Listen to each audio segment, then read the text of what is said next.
ఇంట్లో ఉన్న బీరకాయతో ఇంత టేస్టీ చట్నీ మీరు ఎప్పుడైనా చేశారా? చాలా టేస్టీగా ఉండే ఈ బీరకాయ చట్నీని ఒక్కసారి ఇలా ట్రై చేసి చూడండి. దీనికి ముందుగా ఒక టేబుల్ స్పూన్ అంత చింతపండుని వాటర్ పోసి నానబెట్టుకోవాలి.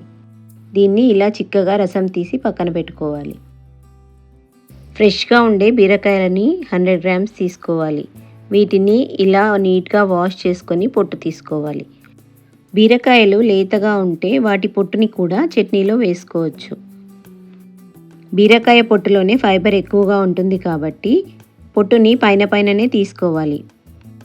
పొట్టు తీసుకున్న బీరకాయని సన్నటి ముక్కల్లాగా కట్ చేసుకొని పక్కన పెట్టుకోవాలి.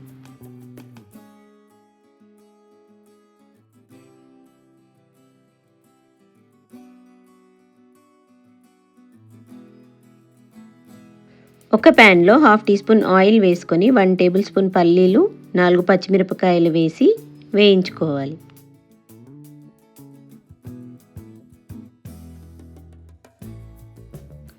ఇవి కొద్దిగా వేగిన తర్వాత దీంట్లో 5-6 ఎల్లిపాయలు, 1 టీ స్పూన్ ధనియాలు, 1/2 టీ స్పూన్ జీలకర్ర, 1/2 టీ స్పూన్ మెంతులు, 1 టీ స్పూన్ నువ్వులు వేసి వేయించుకోవాలి.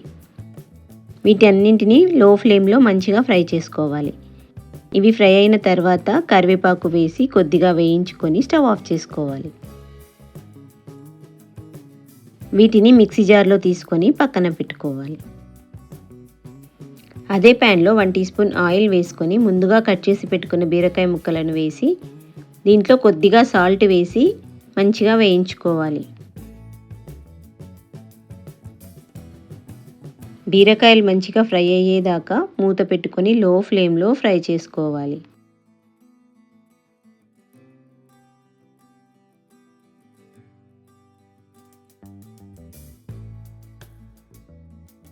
ఇలా ముక్కలు సాఫ్ట్గా అయిన తర్వాత స్టవ్ ఆఫ్ చేసుకొని వీటిని పక్కన పెట్టుకోవాలి.